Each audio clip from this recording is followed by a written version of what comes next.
কারণেই হাত, কারণেই পা, গুলিতে কারো পেট এফোর ওপর হয়েছে, কারো বা গুড়িয়ে গেছে হাত পায়ের হাড়, শরীরে রয়েছে বুলেটের ক্ষত। ব্যথার যন্ত্রণায় হাসপাতালের বেডে কাতরাচ্ছেন তারা। চিকিৎসাধীন বেশিরভাগই খেটে খাওয়া মানুষ।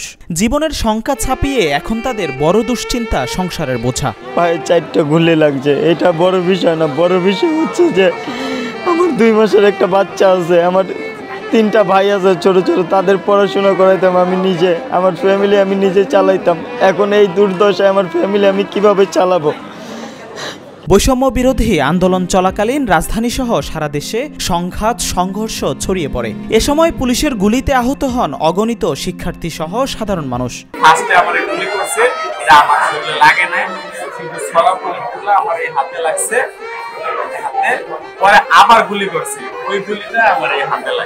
হাসপাতালের বেডে শুয়ে ভবিষ্যতের কথা চিন্তা করে চোখে মুখে অন্ধকার দেখছেন আরিফুল ইসলাম। ঋণের টাকায় করতেন ব্যবসা, প্রতি মাসে দিতে হয় কিস্তি। 3 ভাইয়ের পড়ালেখার পাশাপাশি চালাতেন 8 সদস্যের পরিবার। রয়েছে 2 মাস বয়সী একটি বাচ্চা।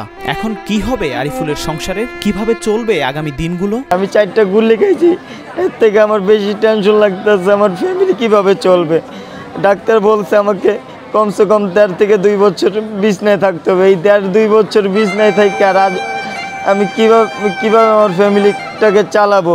আর ডাক্তার আরও বলছে যে আমি আজও কি উঠে দাঁড়াতে পারবো কি পারবো না সেটাও নিশ্চয়তা নেই। আমার 2 মাসের ছেলেটাকে কি আমি আজও বুকে জড়িয়ে ধরতে পারবো, তাকে নিয়ে হাঁটতে পারবো, তাকে নিয়ে খেলা করতে পারবো, সেটাও আমি জানি না। পঙ্গু হাসপাতালের বেডে কাতরাচ্ছেন পানি বিক্রেতা মোহাম্মদ শফিক। গুলি লেগেছে পায়ে, এখনও করা হয়নি অপারেশন।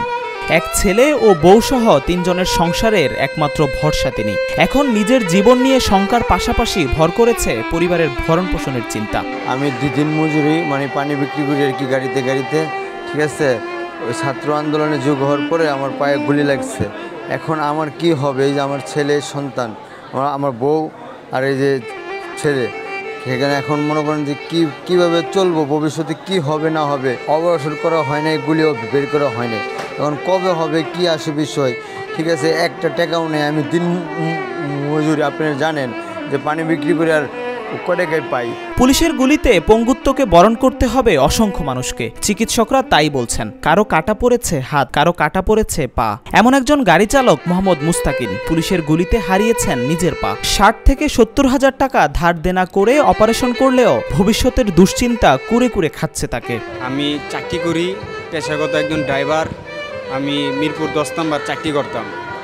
ওখান থেকে আপনার ডিউটি শেষে বিকাল আনুমানিক 3:30টার দিকে বাসায় ফেরার সাথে, ডিউটি শেষে বাসায় ফেরার পথে পা হারিয়ে ফেলেছি। মানে পুলিশে গুলি করছে, গুলি করার পর আপনার ওই পা গুলি লাগিয়া ভাঙে গেছে আর কি। পরে আপনার ওই বিভিন্ন হসপিটালে ঘুরা প্রায় 60-70 হাজার টাকা খরচ কইরা পা রাখা সম্ভব হয় নাই। কোটা সংস্কার আন্দোলনের মধ্য দিয়ে সরকার পতন হলেও স্বপ্ন ধূলিসাৎ হয়েছে হাজারো বাবা মায়ের। হাসপাতালের বেডে শুয়ে ব্যথার যন্ত্রণায় কাতরাচ্ছে 12 বছরের শাহরিয়ার। বাবা শারীরিক প্রতিবন্ধী, মা কাপড় বিক্রি করে চালাতেন সংসার। ছেলেকে নিয়েছিল তাদের অনেক স্বপ্ন, তবে সেই স্বপ্ন এখন ফিকে হয়ে গেছে। ধার দেনা করে ছেলের অপারেশন করেছেন। আমার নাতি শাহরিয়ার মাত্র ক্লাস 6-এ পড়ে, 12 বছর বয়স। ওর ভবিষ্যৎ অন্ধকার হয়ে গেল, গুলি খাইছে। আমার মেয়ের স্বামী হয়েছে প্রতিবন্ধী, প্যারালাইজ হয়েছে, স্ট্রোক করার রোগী।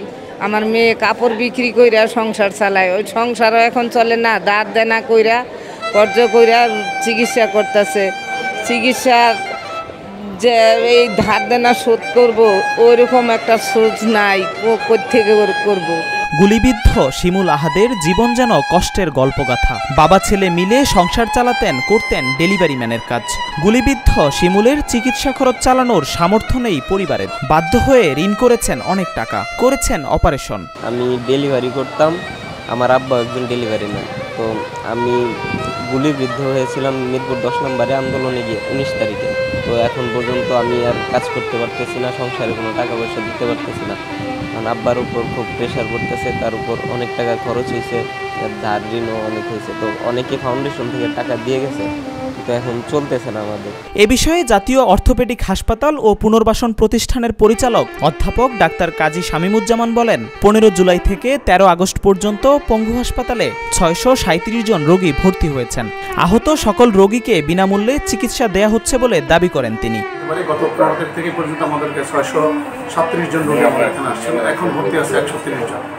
130 জনের ভিতরে মোস্টলি হলো এটার ওপেন ফ্র্যাকচার আছে। আপনার ওপেন ফ্র্যাকচার বলতে আপনার বোঝেন যে হাড়ও ভাঙা আছে, রক্ত মাংস চামড়া এগুলো থেতলে আছে।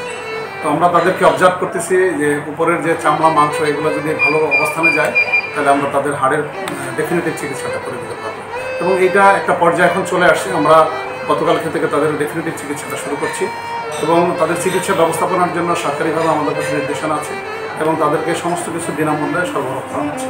আহত এসব শিক্ষার্থী ও সাধারণ মানুষ ভবিষ্যতে যেন ডাল ভাত খেয়ে বেঁচে থাকতে পারেন এরকম একটি কর্মসংস্থানের দাবি জানিয়েছেন সরকারের কাছে। যেহেতু দেশের জন্য আমি একটা হাত দিয়ে দিয়েছি, এখন আমার দাবি হচ্ছে যে দেশ আমাকে কিছু দিলেই হবে, যে আমি পরবর্তী জীবনে কিছু করে খেতে পারি আর কি। আমার বেশি কিছু লাগবে না, যে আমি সাধারণভাবে একটা ফ্যামিলি চালিয়ে যেতে পারি, এরকম একটা কিছু করে দিলেই হবে।